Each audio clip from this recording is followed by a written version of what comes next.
नमस्ते दोस्तों, स्वागत है हमारे एक नए एपिसोड में। तो दोस्तों, आज के एपिसोड में हम जो जापान के पीएम भारत की विजिट पर आ सकते हैं उसके बारे में आप लोग को डिटेल से खबर बताएंगे। और हम आप लोग को इस एपिसोड में ये बताएंगे कि जो जापान के पीएम सुगा है वो भारत के दौरे के दौरान चीन के ऊपर किस किस मुद्दे पर बातचीत करेंगे और जो जापानी पीएम है वो कब तक भारत की विजिट पर आ सकते हैं। इस एपिसोड में हम इतनी सारी खबर के बारे में एक साथ डिटेल में चर्चा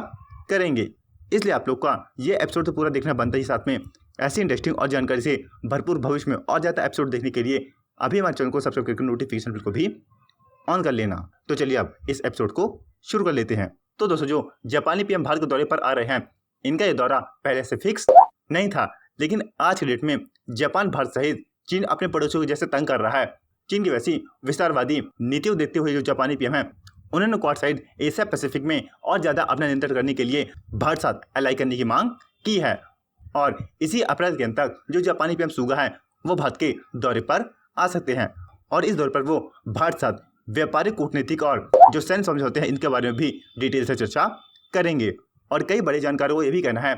कि जो जापान है वो आने वाले समय में जो भारत की इकोनॉमिक ग्रोथ रेट होगी उस ग्रोथ रेट को भी और ज़्यादा ऊपर ले जाने में भारत की मदद कर सकता है। और आपको बता दें कि अभी कुछ ही दिनों पहले जापान के फॉरेन मिनिस्ट्री और भारत के फॉरेन मिनिस्ट्री ने आपस में ऑनलाइन कॉन्फ्रेंस के जरिए बातचीत की है और उस मीटिंग में भारत और जापान ने आपस में भविष्य में एक दूसरे का सहयोग बढ़ाने की न सिर्फ एक दूसरे से कामना की है, बल्कि भारत और जापान ने एक दूसरे को ये भी आश्वासन दिया है कि जरूरत पड़ने पर हम आपकी हर एक वो सहायता करेंगे जो सहायता हम कर सकेंगे। और दोस्तों, जो जापान के पीएम सुगा है वो भारत आने के बाद सबसे पहले भारतीय पीएम श्री नरेंद्र मोदी जी से मिलेंगे और जब उनकी मीटिंग पीएम मोदी से होगी उस मीटिंग के दौरान जो सबसे बड़ा मुद्दा होगा वो भारत की अर्थव्यवस्था और जापान का भारत में निवेश को लेके होगा। वो भारत की मजबूत होती अर्थव्यवस्था और जो जापान का भारत में आर्थिक निवेश होगा उस निवेश को और ज़्यादा ऊपर ले जाने में भारत और जापान के बीच में बातचीत हो सकती है। और दोस्तों, आपको बता दें 2020 और 2021 में जो भारत के अंदर सबसे ज़्यादा निवेश करने वाला देश था वो और कोई नहीं बल्कि जापान ही है। और जापान के बताएं दूसरा नंबर बताएं तो दूसरे नंबर में भारत में इन्वेस्ट करने वाले कोई और देश नहीं बल्कि सिंगापुर ही है।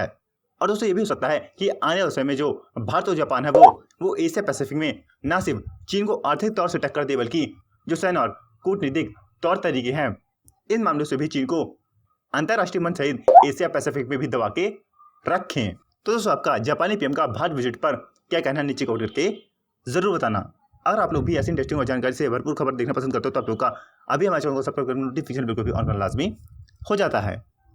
तो मिलते हैं वीडियो में एक नई इंटरेस्टिंग और जानकारी से भरपूर खबर। तब तक के लिए नमस्कार।